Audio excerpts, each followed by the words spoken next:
But before I tell you much about Alaya, I want to talk about a couple of other things.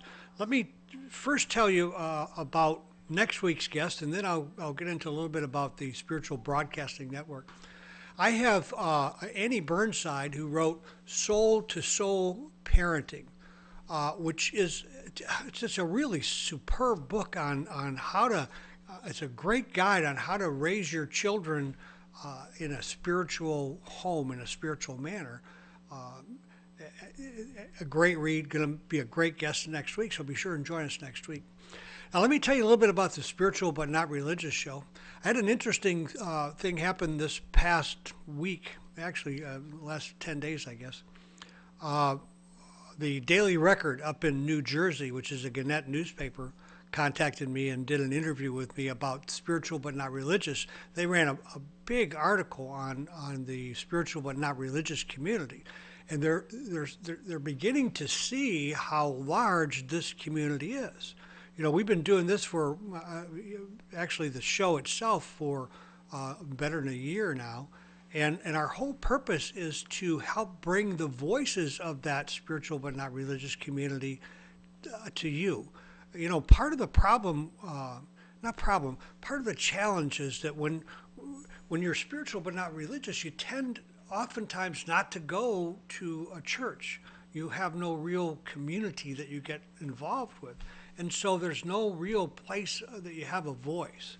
And the Spiritual Broadcasting Network is our whole thing is about bringing you the many, many diverse voices of the spiritual community. You know, part of the problems in the world that we have today is our inability to deal with our diversity, especially around spiritual or religious beliefs. And they often, when they're, you know, the intent is to cause good, but it causes harm because we're so intolerant one with the other. And so we celebrate that diversity, and we just think that you know, a belief in a power greater than yourself is enough to bring us together as a unit to find common ground. So that's our purpose as a broadcasting company and as a show with the Spiritual But Not Religious show. Tonight's guest, Alaya Chikly, she has written a book around heart-centered therapy. She has she does workshops. I met Alaya, I think it was in the spring of 2006. I had been diagnosed with cancer in 2005. I had some really good friends who were kind enough to gift me with a weekend retreat with Alaya in northern Georgia. Actually, it was at in the retreat in the mountains, right at the base of the Appalachian Trail. It was gorgeous. It was cold, but it was gorgeous. And I went through the weekend retreat with them and was blown away by the things that I saw there, the healings that went on for me. Very, very, very powerful stuff. So I think what now I need to do now is get Alaya on. Do we have Alaya on at this point? Yes, we do, George. Alaya, are you able to hear me? Yes, I can hear you. If you have her on, it Tom? turned up a little bit, it would be really helpful, but I can hear you. Alaya? Yes? Yes, I can You hear her? Yes. I am here. I've got you know what? My headset is pulled out. Okay, Alaya, I've got George. He's coming up in a second. I can hear you, George. Alaya. Yes. Hi there. Hi there. How are you? Good. Well, we worked at this getting together for quite a while. I'm really, really pleased that you're here. Oh, thank you. Me too. You know what? And we're going to have a good time tonight. And the one thing that Tom noticed and I noticed that from the time that we tried before, we had the technical difficulties, that you're much more centered and much more calm this evening. What happened? Is it because Bruno's there? Yes, that helps. Well, I'm sure it does. He's a good guy to have around. Well, I sure like him. I noticed that about you. Hey, speaking of that, did you meet Bruno when you were in Paris? Is that how you met? Or yes, did you... I did. That's fantastic. What a story that is. Yes, it is a story. Nice love story. Everything about you is love, though, Alaya. That's what I was telling Tom, and we have a guest here in the studio tonight. That gosh, you're one of my top 10 people. You're a neat woman. I like you very, very much. I love you too. You know, before we get into what you do, Alaya, I think what I want to do is I want to give some our viewers some real insight into who you are and what motivated you, and you know, your story is very, very powerful. You had some trauma that kind of started you out on a spiritual quest, if I recall the story right. Why don't you tell us, give us some background on you, and tell us, you know, take your time. We have plenty of time here. We got a whole hour, and I know that when people hear that, you know, your experience and that what you've done, and they'll know that what you're doing is the real deal. Well, thank you. Yeah. Boy, what a way to start. My story starts when, of course, I was a little girl, and like many people in this world, my parents divorced, and I made it through that piece. But the part that was really difficult for me was when I was 12. My father fell in love with another woman. He was remarried by that time, and he shot her and he killed himself. Oh, wow. So for a 12-year-old girl, I must say that was something that I was not able to integrate. And at that time, I could feel myself separate from myself. And from that time on, I could say that I really do know from the depths of my own experience what it feels like to be in this world without a connection to yourself, to your soul. And I had quite a journey, a difficult time, as you can imagine. I had lost so much. I feel like I had lost my connection not only to myself, but my hopes, my dreams were broken. I had no value, and I was taught as a child that if I wasn't a virgin, that I would never be worth anything at all, and 2 months later I was also raped. Oh, boy. So we start from there. And my journey was a difficult one until I was about 28 years old. I feel like I came to a place in my life where I was going to die. I wasn't able to sustain myself. And if you can imagine, I was an atheist. I didn't believe in God because I didn't believe that a God would ever do such things or allow such things, you know. Oh, for The sure. thinking Yeah. of a child. Yeah. And some adults. and many adults. Yeah. And so there I was kind of lost and desperate, and there was a friend who said to me, he said, "Alaya, why don't you pray?" And I said, "But I don't know what to pray to." And he said, "If you don't believe in God," he said, "just open your heart and connect to the universe and ask if there's a divine intelligence. Talk to that." So I did. I remember at that time I was at Venice Beach, and I stood on the beach, and I said, "Okay, if there's a divine intelligence, I'm talking to you, and I'm really asking for help." And I said I would do anything. I said, "Please just don't make me be a preacher." I totally understand that.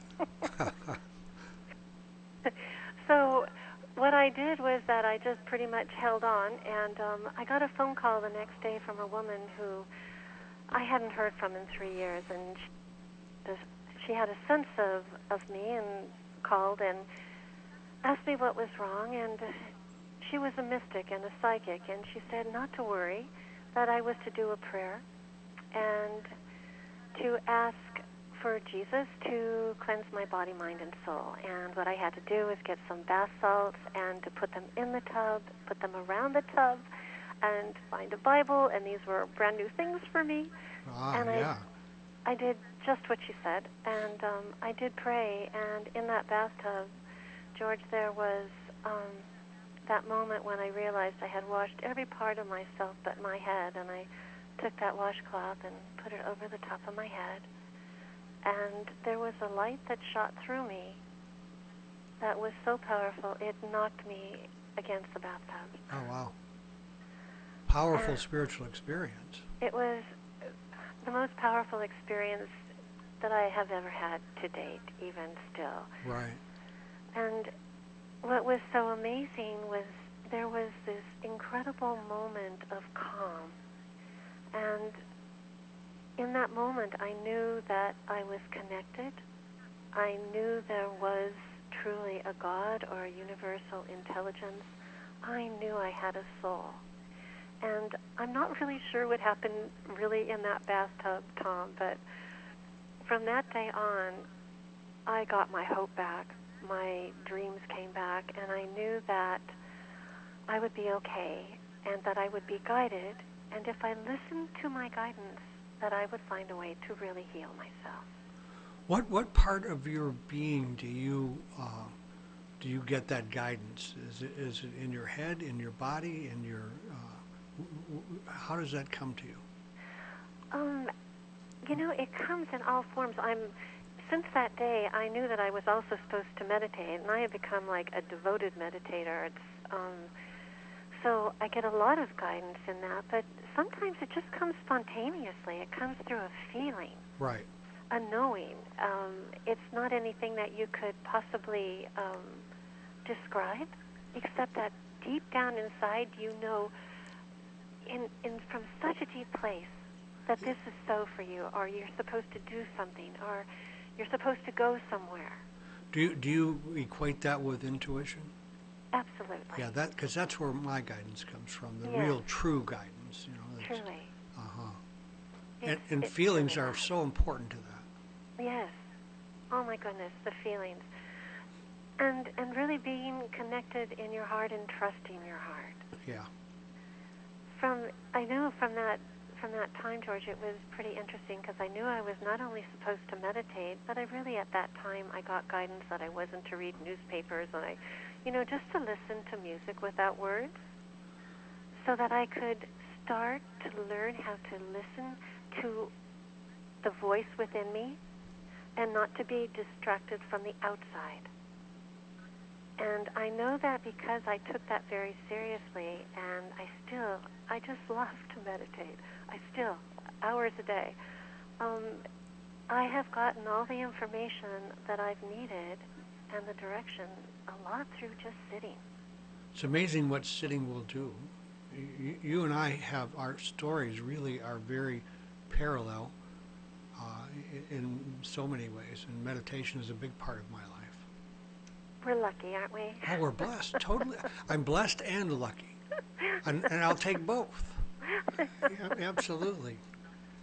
Absolutely. Well, you know what? I think what we're lucky most is that at some point, the pain and trauma in our life, although on the one hand was so horrendous, on the other hand, without it, we would still be on autopilot. We would still be asleep. And it really was this big alarm that woke me up and started me understanding that there was more going on in the universe than what I initially thought. Sometimes it's quite a bit that gets us ignited, huh? Oh, boy. Well, it took a lot from me because I was a real sleeper. I thought I was. We've all been sleeping. Oh, yeah. Listen, I'll tell you what, Leah, I used to really pride myself and tell people that I was an old soul, And then one day I got thinking, holy crap, George, if you're an old soul, what have you been doing all this time? How come you aren't getting it? I don't brag about being an old soul anymore. Maybe that's a good thing. Yeah, I think probably. So that got you going on a 10-year journey overseas, if I recall. Yeah, actually, that's true.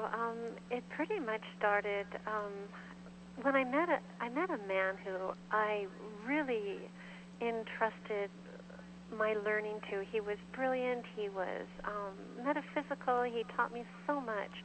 And he was the first one. Before I went overseas, I did learn how to dialogue, which is, how to have an inner dialogue within. And he taught me how to go inside and look at myself and have this dialogue. Yes. What was his discipline? His discipline. He was very metaphysical. He liked, oh my goodness, what is her name? It's not coming to me. It'll come. That's okay. That's all right. Yeah. I can't remember who he It was was- really w- following, Franz Bourdon and things like that. Uh-huh. Anyways, he when he taught me how to dialogue, he said, Alaya, would you like to look at your shadow? And I said, oh yeah, of course. Oh, you know, absolutely, right? I'm into it. And he gave me a session, George, that was quite profound. And what he did was he took me to a place where I saw myself standing behind a box which somehow looked like a coffin with my leg on it with a machine gun, and I was killing people. Bonnie and the other Bonnie half. and Clyde, Yeah. without Clyde. Yeah. And I'll tell you, after what happened to my father, this really quite terrified me. I'll bet. And Well, the shadow's pretty shocking anyhow for all oh my of us. goodness. Yeah. But the problem with my friend, as much as I adored him, is that he could show me truly the shadow, but he didn't know how to help me to heal it. Ah. So at that point, there was a woman that I met, and we became friends, and we started to travel together. And I took my first trip over to Thailand, and that was the beginning of a 10-year journey, which was quite profound. Well, you spent quite a bit of time in a Buddhist temple there? Yes, I did. Yeah, at that time I remember feeling pretty upset about, what I had witnessed within myself. And, I'm kind of that girl that's kind of open to all religions and all things at all times and all places. Yeah. And at that time I just really opened my heart, and I asked Buddha to help me. And the next day, my girlfriend Phoenix and I, we met a couple of fellows that we joined and were on a journey with them. And within 2 days, I was taken to a Buddhist temple. And I knew that this was the answer to my little prayer for help. And I was excited, and I got off that motorcycle, and I ran inside the temple. And the temple master, his name was Anatta, and he saw me right away, and he looked over at me, and he waved, and he said, hello, come have tea with me. Huh. And then he saw my friends, and he said, and bring your friends too. And he sat down with me, and he said, Alaya, I know you. I know your soul. You stay with me, your friends go. So my girlfriend had fallen in love with this beautiful German man, so she was happy to leave, and we waved goodbye, and I stayed in this temple for 6 weeks. What when he did that with you, when he said that he knew you, what happened for you on an inner level? I had such a sense of knowing that I was protected, that I would find the answers that I needed to heal that vision. Okay, because that's got to be a really powerful moment. Yes, it was. Yeah. And there was such a sincerity in this man's heart that I knew I was safe, George. I just knew I was safe. So he asked me to stay, and I was pretty much into deep meditation at that time, and I started out about 4 hours every day, and by the end of 6 weeks I was up to 8 hours a day. And 3 feet off the ground. You would think that I would be in nirvana and bliss, but doesn't really work that way. No, I was pretty much in the darkness. Right. I used to go into this cave. It was a cave without end, and it was quite symbolic to me that this was symbolic of my own shadow, and that I would go into it, and I would be there with myself. And in this shadow, I started to look at the wounds and the pains of my life, and I noticed that whoever I spoke with on the inner, if it was in my father or that image of me that I saw holding that gun, that if I looked into their eyes or my eyes, I got a deep understanding and connection and communication. And what happened for me in that cave that was very significant was that when I looked into the eyes of that young girl that I saw, I felt her pain, and I felt so much compassion for her. And when I asked her what she needed in order to really be okay, she told me that all she needed was love, and that she needed to be held and to be acknowledged. And for me, that was such a huge shift for me. And as I worked, no matter who I was working with, when I asked, and what do you need in order to really be okay? It was always the same answer, George. It was love. Love. And acceptance. I think the biggest thing we have in the world is a deficiency of self-love. Yes. It's huge. Yes. Oh my goodness. Yes. So, how long did you stay there at the temple? 6 weeks and go? 6 weeks. Yes, I stayed there for 6 weeks, and then I left. And from there you went to Jerusalem, Paris? Well, actually, I went to Germany first, then I went to India, and then I went to Jerusalem, and I lived there for 5 years. You lived in Jerusalem for 5 years? Yes, I did. What prompted that? Love. Amazing where it'll take us, isn't it? But it wasn't love for a man. I tell you, I had a love for Israel. Is that right? That's true. I've heard really good things from people who have been there. It's something extraordinary, and it was like a feeling. I don't know if you've ever heard of Shlomo Karlibach, but I heard him once singing a song about the return to Jerusalem, and at that time when I heard that song, I knew that I would return. And I wasn't Jewish, but you couldn't tell me that because I returned home. I understand. I totally hear. Yeah. Matter of fact, we had a rabbi from Jerusalem on the show, and he had to get very early in the morning in order to because of the time change. But boy, we had a great show with him. There's some really superb people there. So you were there 5 years, huh? 5 years. And then you went to Paris from there? Yes, I did. Yeah, and that's where you met. Tell me how you met Bruno. Oh, that's a story. I know it is. I'm just sure it is. Well, I would have to just back up really quickly. This is Sure. fun. No one ever asked me that question. Well, I think it's because I know and like Bruno. I think that, Well, actually what happened, George, was when I was living in Israel, the last 4 years that I was there, I had a boyfriend, and we were going to take a trip around the world, and trying to heal our relationship, it was pretty much to the end to see if we were going to make it or not. And when we were in Pune, in India, and he had a stroke. Oh, boy. And he was French, Moroccan, Jewish. But his parents were in France, and this is the reason that I went to Paris. When he was strong enough, after a few months, we got him back to Paris, and he had open heart surgery, and I was there supporting him in his recovery, even though that we had pretty much agreed to separate. And that's why I was in Paris. And we opened up a little healing center. Or at least it seemed like that's why you were there. That's what it seemed like, Right. yeah. Right.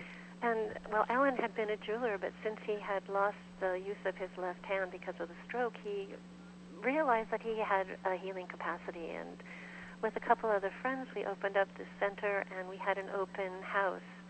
And Bruno had been invited by my boyfriend to come, and I'll tell you, when I opened the door, there he was, and I knew that this was it for me. It's amazing how we can tell when the right person is there. We just know, don't we? Oh, my gosh. George, it was never a question from that moment on. What a great story. Yeah. So let's kind of switch gears a little bit here. Yeah. I'm a little curious as to if you had one teacher that was most impacting, if it was the first teacher or someone in between that really impacted you the most. I would have to say that the teacher that affected me the most was not in human body. It was, his name is Neville, and he wrote the book Oh yeah, Resurrection. yeah. Oh yeah. I'm familiar with Neville. Yeah. And he was the one, I would say, that impacted me the most. Right. Because what he did was he had all the ways that we could come into mastery, and how if we had the attention and the strength of mind to only focus on the positive, that we would be able to create anything we wanted. And I said, well, what about people like me? What about people like me that have trauma and we don't have that strength, that we don't have that certainty of mind? But we do have a machine gun. I'm sorry? But we do have a machine gun. Yeah, right. Right. To deal with. Right. Thank you. And that was really what started me in my journey and my determination, is to find something for people to be able to take step by step. And I would say John Bradshaw, in his work with the inner child, was Right. so many years ago, was very much touched me. Well, when you were talking about when you were seeing the young girl and you asked her what it would take to be okay in that inner dialogue, I did a lot of that work because of some of Bradshaw's work and some other things I'd gotten in adult child work. Yes. So I very much related to that part of it with you. Yes. He opened up the whole world for us. Oh, for all sure. of us. Oh, for sure. Yeah. That journey of the inner dialogue. And Totally hidden world. oh, isn't it wonderful? Yeah. And it seems like Alaya, everything is kind of really on schedule. Yes. We there are a lot of things that I look at my life and I'll have an insight and I'll think, well, geez, how come I didn't know that before? My first inclination is to berate myself, and then I realize, hey, wait a minute, some people die without ever having that insight. Pat yourself on the back instead. Oh, there again, we're just so fortunate, huh? Oh, yeah, absolutely. Yes. So out of these experiences and out of, doing your own healing and the inner dialoguing came heart-centered therapy?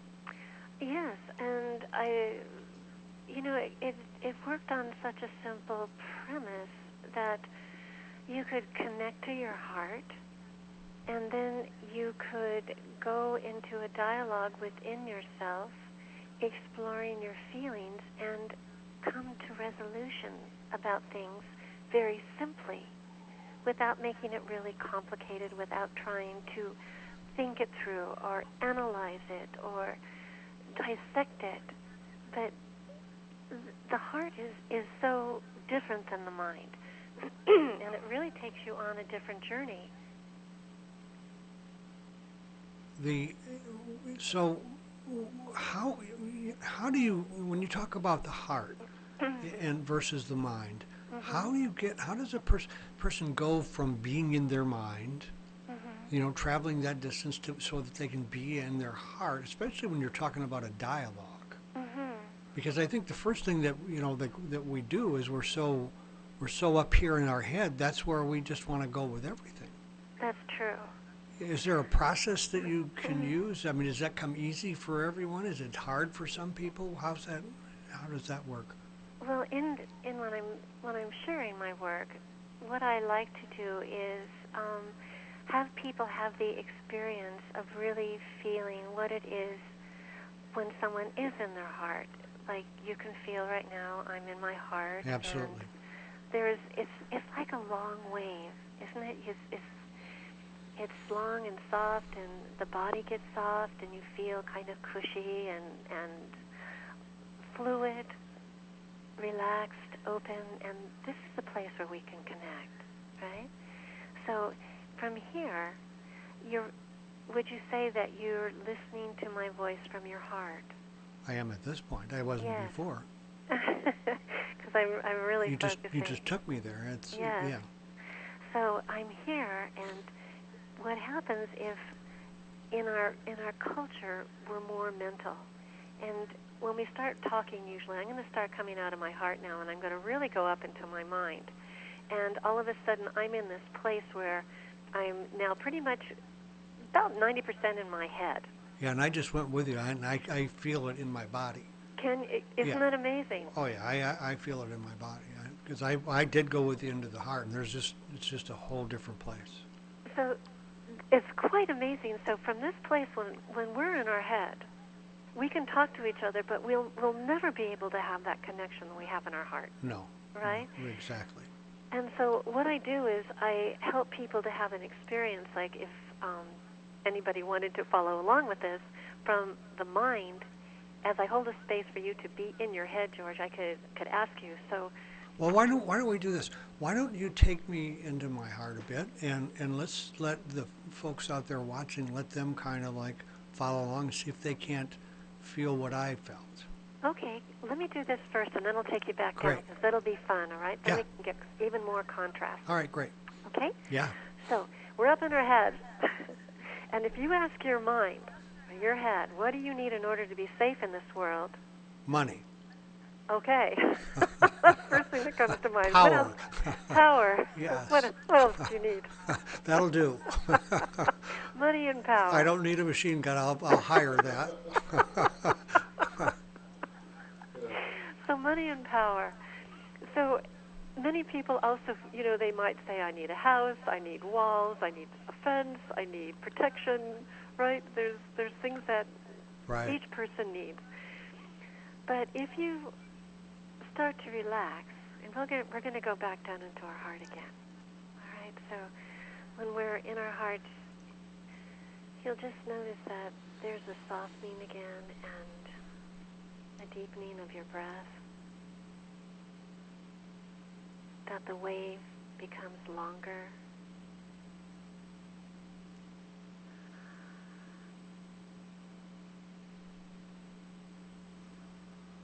And it's nice to be back in my heart. Oh, it feels much better. Yeah, thanks. That softness is so, Yeah. yeah. And so it's interesting because from this place, we can also ask our hearts. We can ask our heart, what do you need, heart, in order to be safe in this world?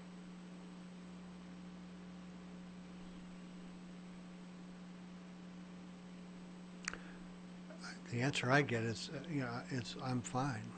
The love is like, I feel love in the softness of where we're at, actually. And it's pretty much across the board. The heart needs love. Sometimes we'll hear acceptance. And so when we're in our heart, if we're doing a session, the heart will guide us to get to that place of love. It knows unity. It understands its connection. It's compassionate. And so when we work through the vision of our hearts, something that we thought could be so difficult becomes so easy, George. Yeah, the needs tend to, they just feel less. And less pressure, less everything. And sometimes, we've had judgments about things when we were children or a trauma that happened to us. But when we go back into our heart and we look again, we see something else. Sometimes we see that our parents also had pain. We see that they wanted to love us or they didn't know how. We see things that as a child we never were able to equate and to integrate into the equation in resolving our issues and our experiences. And I can understand all of those things intellectually when I'm in my head, but I can't feel them quite so much as being real as when I'm in my heart. Because we can't access our feelings from our mind. Right. And if we are in our heart, it is the doorway to our feelings.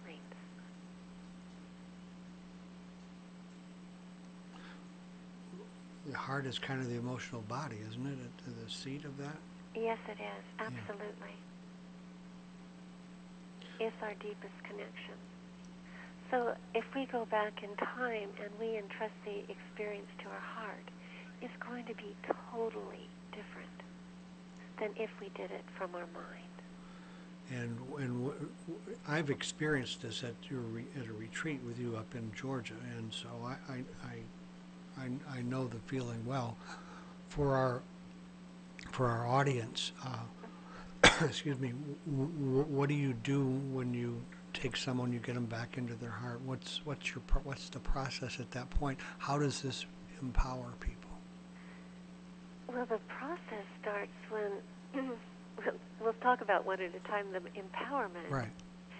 It empowers people because we, as facilitators, we learn how to facilitate and receive the work.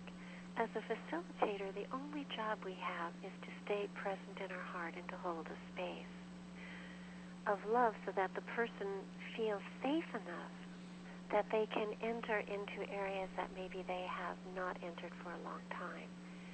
For the person, it empowers them because we never tell them what to do. We never give them answers. We hold a space for them to have an experience and find their own resolution, their own answers. It's really interesting when you think about the word therapy, because that's such an opposite kind of a thing. I think that we therapy looks to do that, but it takes a long time to get to their standard therapy. Yes. Well, that's because the mind will always try to protect itself and separate and dissect things and analyze and assess. So the process can be really, really slow. Well, in the mid 70s, I had some trauma going on with divorce and a bunch of other things, and I ended up getting into therapy. And Alaya, I actually, when I look back on it, what I was doing was spending at that time $75 an hour to entertain this guy, because I was, I went in there to get help, but I wasn't available for it. My defenses I was completely walled off. And if he's in his mind, he will hold you to your mind. Oh, absolutely. He did not know how to get in the heart. There's no Not question. at all. No. It's kind of a lost art in this culture, and I would say that it's truly an art, George. It is an art, isn't it? Yes. And it's kind of shamanistic too, isn't it? It is, and at the same time, it's so natural. Right. It's what's right. When the heart is the dominant resonant field, the mind can relax and feel safe because it's held. And that's the way it's supposed to be. If the mind is the dominant resonance field and we're always listening to the mind, it's very disturbing. It's very disturbing, especially when you kick in the primitive part of the brain. Yes, and we can get trapped in those primitive parts of the brain with old traumas and be very stuck there. So we lose that gift of the heart and that peace of mind. If you were to I guess the best question to ask you is what, when you go into a session, what's your goal? What are you really trying to do at that point? Well, if you can imagine that sometimes some people have very deep and serious issues to work on. Well, for instance, your trauma with your father and being raped, those are pretty powerful things. Yes, those are very powerful things.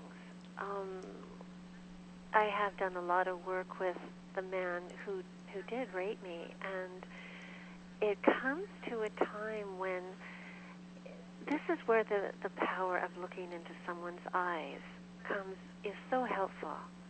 Whether it's me or anyone else that has been raped, when you have the courage to look into their eyes.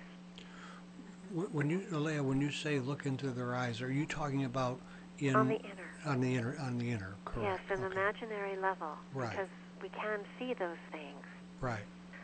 We often expect to see something horrible or go back into the fear, but what people are able to see is the devastation or the brokenness or the pain that that person is carrying, or the perversion.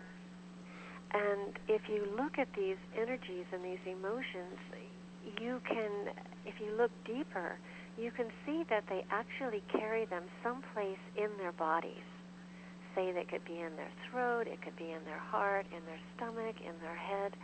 And wherever it is, it takes up a space and it creates a vibration that keeps them from being who they are. Yeah, And it drives them. the body is very much like a hard drive in a computer, isn't it? Very, very much. Yeah, it stores it, and it's like, and it's there. Most people don't realize it at all. It is amazing to me, and every single session that I ever do, George, the first thing I do is I always start with the body. I have them think about the issue and feel the emotion, and then they notice that it's someplace in their body. Aha. And they can, all of a sudden, maybe they had never noticed it before. So you help them locate this where it's being stored then? Yes, yes. And then when they give it a shape and a color and a depth, they go, oh my goodness, it has substance. It's actually, it's a huge piece or it's a little piece, but it has a lot of power. So when you talk about giving it shape and color and so forth, that happens through a dialogue during this process? Yes, and a very simple dialogue. Uh-huh. A very simple dialogue to help them to identify that. And what's interesting, too, is if people pay attention to an energy in their body, they can notice if it has a high sound or a low sound, which is very interesting. And if they listen to that sound, sometimes they recognize it. They go, oh, my gosh, it's like white noise. I recognize that. Really? And it's been bothering me all my life. Just sitting there in the background? Yes. Wow. Yes. So when you deal with deep trauma, how do you get people past the fear of actually looking at the trauma again? Because traditional therapy wants us to go back and re-experience the trauma and all that goes with that, and it's kind of like pulling the scab off a wound that's healing. How do you bring them past that fear? Because I know with some of the things that happened with me, I didn't want to go back. I know, and most people don't go back because they think that they are going to relive the experience. Right. There was a woman, if I could tell a little bit of a story. Oh, absolutely, please do. And this, just to give you an idea, this one woman, she had cancer, she had a melanoma, and we worked with the melanoma, and as I had just explained, so that she could get an understanding of the emotion that she was holding, and where it was, and the shape, and the color. And what we do is we give it eyes, and imaginary eyes, and dialogue to this emotional component that's stuck in our bodies. And this woman, we'll call her Mary, when she looked into the eyes, she realized that they were the eyes of a child, and they were very, very sad and very disconnected and longing for a connection. And what she realized in that moment was that when she was a little girl, she was incested by her father. Now, you would think that this is a very, very horrible, scary thing that, it had a huge effect on her, George. Sure. She's dealing with cancer at this point, and they said she had 5 years to live.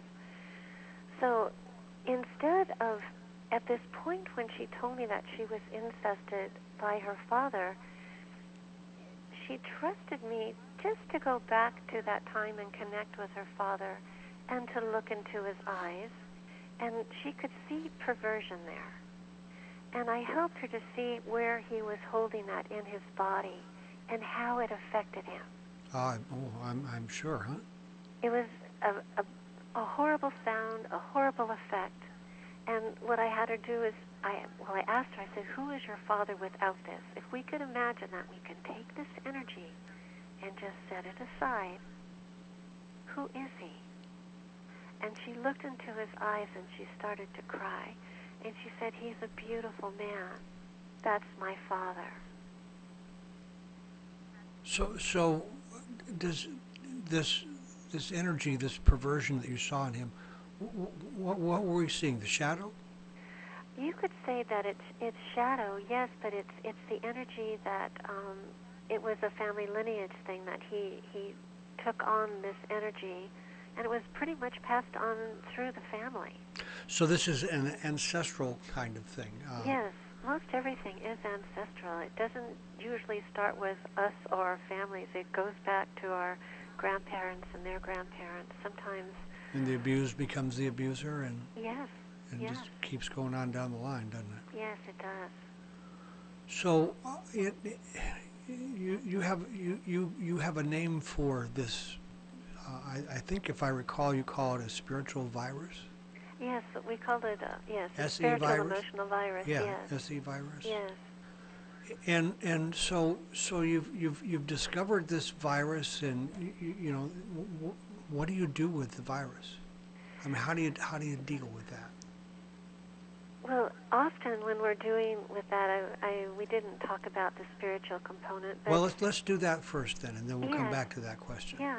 At the very beginning of the session, I always ask someone if they want to have a spiritual connection and to bring a guide in. And what's so wonderful about that, George, is that when you bring in a guide, people can really feel the energy shift. They can feel their bodies become more calm. They can feel more empowered. I know when I experienced it, I definitely felt it. It's amazing. Oh yeah, very powerful, Yes. very powerful. And so we use that that emotional component to give them a deeper sense of safety, and also when they need more support in clearing these things, perhaps somebody doesn't trust they can do it themselves, so they bring in a spiritual support. Right. Many people are just able to release it. What's so interesting is that, boy, I do have to share this with you. What is so amazing, and this is an important piece, I realized that I had created, when I was 12 years old, being raped. And what that gave me, George. You realized that you had created the situation? Yes, Okay. I created the situation to be raped because by doing so, I was able to feel the pain that my father felt, the violence. I could feel the moral shattering. I could feel the disconnect. Somehow I was able to be one with my father. And how old were you when the rape happened? 12 years old. Wow. So children do that. If a mother doesn't have confidence, we will find a way to lose our confidence. If a mother is unable to love, we will not love and share that with her, and we will not love and receive the love that we want.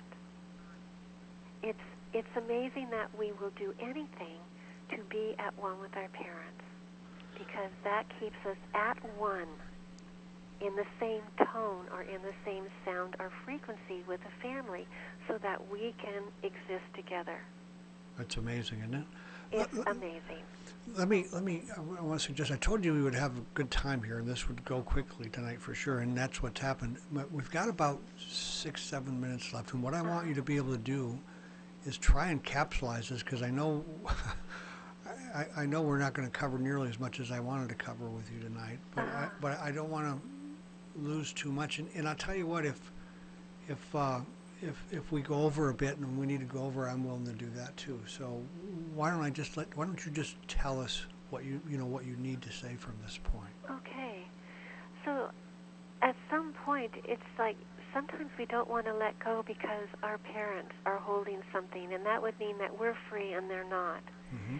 And so when we do a healing, George, we bring in everybody in the family that was affected, so that when you release this energy, your parents are releasing this energy, the lineage is releasing it, and we find that there's a new way of connecting.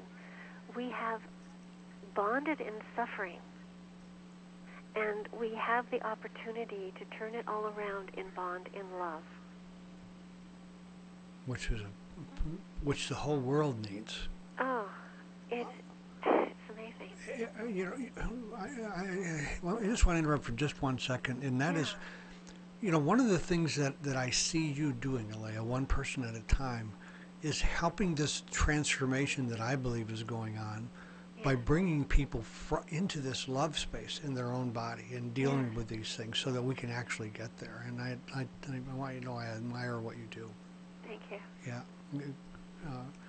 Go right ahead. We have some time here. So what that gives us an opportunity is when we let go of those lower vibrations and we're able to be in our heart, we're able to reconnect to our souls. We're able to incarnate and be here present in this world and be who we are, meant to be, so that we can have a new vision and really connect to our purpose here. And I would say that is the common goal is to recreate bonds of love, connect to our souls, know our purpose here in this world, and live it. Know that we have the power to change ourselves, that we can do it in a gentle, in a very loving way. It doesn't have to be difficult. It can be fun. It can be profound.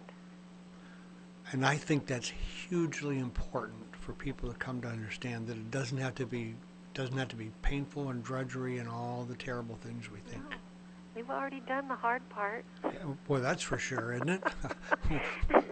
It's a lot harder holding on to it than letting go. Yeah, it sure is. Just for our audience sakes, we had planned on doing a session here tonight so that you could experience that and actually see it in process, and that really just didn't come to fruition for us. So they can go to your website, though, and you have retreats and classes that are available. Yes, I do. One of the things, if I recall, a big percentage of the people who were there at the retreat were actually therapists. Yes. Of their own right, and you were teaching therapists. So, believe me, folks, if you've got something that you've worked on and you just can't get to it, I really recommend that you go. Tom is putting your website up in the chat room. I really recommend that you get a hold of Alaya and see if you can't get into one of her workshops. It was a profound time for me, and I at that time I'd had 25, 26 years of work in the recovery community, work on myself and in the metaphysical community, and it was profound, a very, very powerful time. Let me take you away from your HCT for a minute, and I want to ask you a couple of questions about some of the things you're doing. You're doing some work in seminars in Germany now, is that right? Yes, I am. And I understand that's quite different from here in some ways. Well, it's been such a fantastic experience for me because of course I lived in Israel for so long, and I went back and forth, a lot from Germany to Israel.